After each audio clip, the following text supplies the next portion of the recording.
నమస్తే, welcome to #you. నేను మీ రాజేష్. దేశవ్యాప్తంగా ఇండియా కూటమిలోని పార్టీల్లో ఎవరి దారి వారు చూసుకుంటున్నటువంటి పరిస్థితులు స్పష్టంగా కనిపిస్తుంది. తాజాగా మహారాష్ట్రలో కూడా అదే పరిస్థితి నెలకొన్నట్టుగా స్పష్టంగా చెప్పొచ్చు.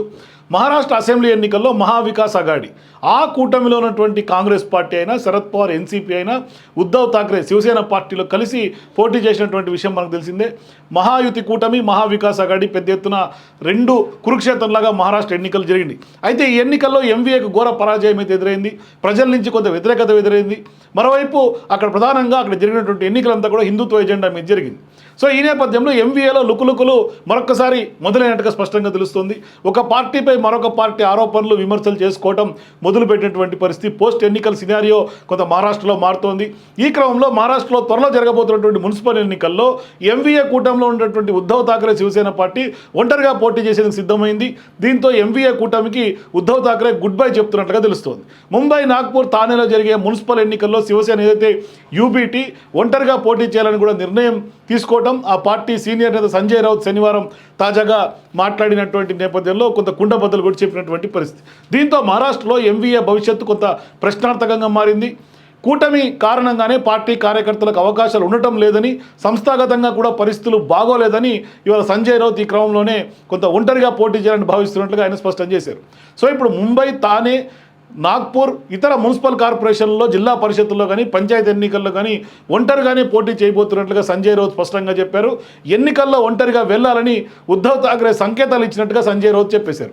సో ఇప్పుడు ఈ సందర్భంగా సంజయ్ రౌత్ ఎంవీఏ కూటమిలో ఉన్నటువంటి లోపాలను ఎత్తి చూపారు. 2024 సార్వత్రిక ఎన్నికల కోసమే ఇండియా కూటమి ఏర్పడిందని, ఓటమి తర్వాత కనీసం సమీక్ష చేసుకునేందుకు ఒక్క సమావేశం కూడా ఏర్పాటు చేయలేదని ఆయన అసంతృప్తి వ్యక్తం చేశారు. దీంతో కూటమిలో నిరాశ, నిస్పృహలు ఏర్పడినట్టుగా స్పష్టంగా చెప్పుకుంటూ వచ్చారు. మరోవైపు ఒంటరిగా పోటీ చేసే విషయంలో కూడా ఉద్ధవ్ ఠాక్రే నుంచి ప్రకటన వెలువడే వరకు కూడా వేచి చూస్తామని కాంగ్రెస్ పార్టీ ప్రకటించింది.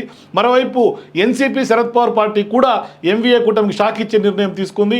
మున్సిపల్ ఎన్నికల్లో పోటీ చేసే విషయంలో జిల్లాల విభాగాలకే నిర్ణయం వదిలేసింది ఆ పార్టీ. సో ఇప్పుడు ఇటీవల జరిగినటువంటి మహారాష్ట్ర అసెంబ్లీ ఎన్నికల్లో బీజేపీ నాయకత్వంలో మహాయుతి కూటమి మొత్తం 288 సీట్లలో 230 స్థానాలను కైవసం చేసుకుని ఘన విజయం నమోదు చేసుకుంది. సో ఇప్పుడు ఎంవీఏ మాత్రం 46 సీట్లకే పరిమితమైంది. పూర్ పర్ఫార్మెన్స్ అని చెప్పాలి. సో ఇప్పుడు కాంగ్రెస్ 20, శివసేన యూబీటీ 20 స్థానాలు, ఎన్సీపీ, శరద్ పవార్ 10 స్థానాలు మాత్రమే దక్కించుకున్నటువంటి పరిస్థితులు మనకు స్పష్టంగా తెలుస్తున్నాయి. సో ఇట్లాంటి సందర్భాల్లో ఇప్పుడు అక్కడ మహావికాస్ అఘాడి ఏదైతే ఎన్నికల కోసం ఏర్పడిందో, అంటే ప్రధానంగా ఇవాళ ఉద్ధవ్ ఠాక్రే కొంత సమీక్షించుకున్నారు, ఎక్కడ తప్పు జరిగిందో తెలుసుకున్నారు, ప్రజల్లో ఉన్నటువంటి ఫీడ్బ్యాక్ తీసుకున్నారు. అందుకని ఇవాళ కాంగ్రెస్తో కలిసి శరద్ పవార్ కానీ, ఉద్ధవ్ ఠాక్రే కానీ, కాంగ్రెస్ కానీ కలిసి ఉన్నటువంటి కూటమికి గుడ్ బై చెప్పేశారు. ఇక కాంగ్రెస్తో ప్రయాణం చేస్తే ఖచ్చితంగా భవిష్యత్ కాలంలో అంధకారం అయిపోతుంది. రాజకీయ ప్రస్థానం, రాజకీయ జీవితం కనుమరుగయ్యే అవకాశాలు ఉంటాయి. ప్రజలు విశ్వసించే అవకాశం లేదని ప్రధానంగా ఆయన తెలుసుకున్నారు. ఎందుకంటే అక్కడ హిందుత్వ ఎజెండా బేస్ మీద ఎప్పుడైతే శివసేన పార్టీ గతంలో వాళ్ళ తండ్రి స్థాపించారో అప్పుడు ఖచ్చితంగా కాంగ్రెస్ వ్యతిరేకంగానే స్థాపించారు. మరోవైపు అక్కడ హిందుత్వ ఎజెండా ఉంది.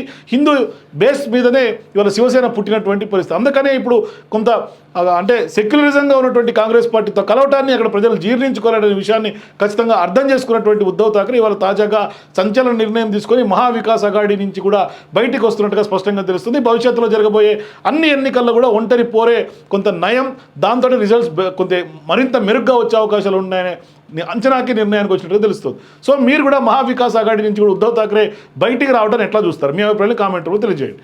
For more videos please watch #.